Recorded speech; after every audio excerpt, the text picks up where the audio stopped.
अध्यक्ष जी, मैं सबसे पहले माननीय प्रधानमंत्री श्री नरेंद्र मोदी जी का अभिनंदन करता हूं कि उन्होंने न्यू एजुकेशन पॉलिसी लाए और न्यू एजुकेशन पॉलिसी के तहत भारत के पूरे शिक्षा के स्ट्रक्चर को बदलने का एक नया आयाम दिया, एक नया प्रयास आरंभ किया।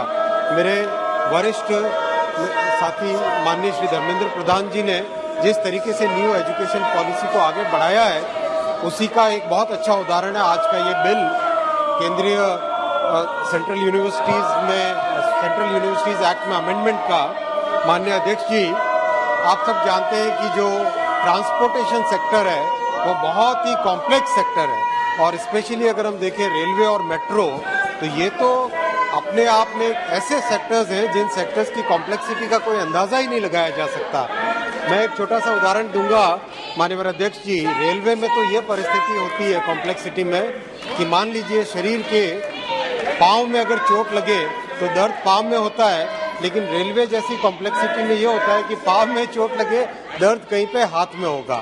यानी इतनी कॉम्प्लेक्स प्रणाली को अगर ठीक से चलाना है, आगे बढ़ाना है और उसको एक अच्छे तरीके से देश के जो एस्पिरेशंस हैं उन एस्पिरेशंस को आगे ले जाना है, तो उसमें टेक्निकल एजुकेशन का एक कॉम्प्रिहेंसिव पैकेज की बहुत बड़ी जरूरत है माननीय अध्यक्ष जी।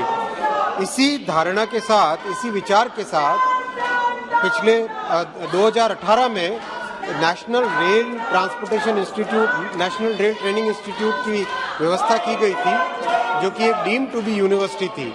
उसके अच्छे रिजल्ट देख के अब एक बड़े पैमाने पे गति शक्ति यूनिवर्सिटी की आज ये परिकल्पना है जो आज सदन के सामने प्रस्तुत है।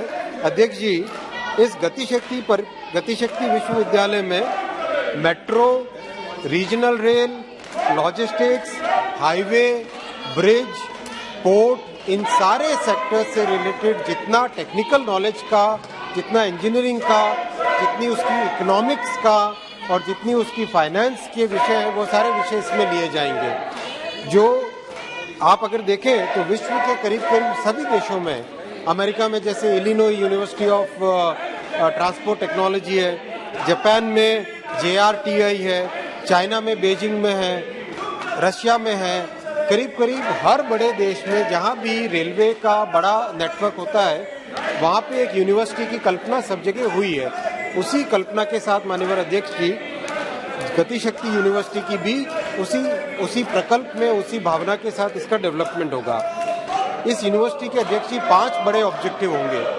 पहला ऑब्जेक्टिव होगा ट्रांसपोर्ट फोकस्ड कोर्सेज, ऐसे कोर्सेज जो ट्रांसपोर्टेशन से रिलेटेड हो, highway transportation, railway transportation, metro से रिलेटेड, पोर्ट से रिलेटेड, हर तरह के इन सब ट्रांसपोर्टेशन से रिलेटेड इसमें कोर्सेज होंगे।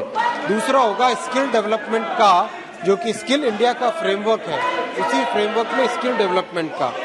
तीसरा इसमें रहेगा माननीय अध्यक्ष ji applied research, operations research, mechanical, electrical, bridge, tunnel, maritime, port construction, इन सब का अध्यक्ष जी स्किल डेवलपमेंट का फ्रेमवर्क रहेगा, अप्लाइड रिसर्च का फ्रेमवर्क रहेगा।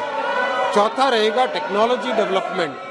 बहुत जरूरत है एक अप्लाइड तरीके से टेक्नोलॉजी किस तरह से डेवलप हो, उसकी बहुत जरूरत है, उसका एक फ्रेमवर्क रहेगा। और पांचवा रहेगा ट्रांसपोर्ट इकोनॉमिक्स और इंफ्रास्ट्रक्चर फाइनेंस का। इन पांचों ऑब्जेक्टिव्स के साथ इस यूनिवर्सिटी को आगे लेके जाया जाएगा। इस यूनिवर्सिटी का अभी हेडक्वार्टर बड़ौदा में है, जैसा बहन संगीता ने कहा, मान्य संगीता जी ने कहा और भी दूसरे वक्ताओं ने कहा, देश के और भी कई जगह इसके ऑफ कैंपसेस बनेंगे। उन ऑफ कैंपसेस में सेंटर ऑफ एक्सीलेंस की तरह व्यवस्था होगी। बहुत सारे विषय हैं जिनको बहुत अच्छे से पढ़ाने की जरूरत है ताकि स्वरोजगार भी मिले और रोजगार भी अच्छे से मिले। इन सब को ध्यान में रख के करा जाएगा। अध्यक्ष जी, हमारे देश में बातें होती है, कई बार हम कहते हैं Hindi medium, English medium, Telugu medium, Tamil medium. अध्यक्ष जी, माननीय प्रधानमंत्री जी ने नया एक डिजिटल मीडियम प्रारंभ किया है डिजिटल इंडिया के तहत, जिसमें डिजिटल टेक्नोलॉजीज को यूज करके एजुकेशन का, हेल्थ का, कई तरह के जो प्रभावशाली प्रयास हुए हैं। इस यूनिवर्सिटी में डिजिटल मीडियम का भी बहुत बड़ा एक रोल रहेगा।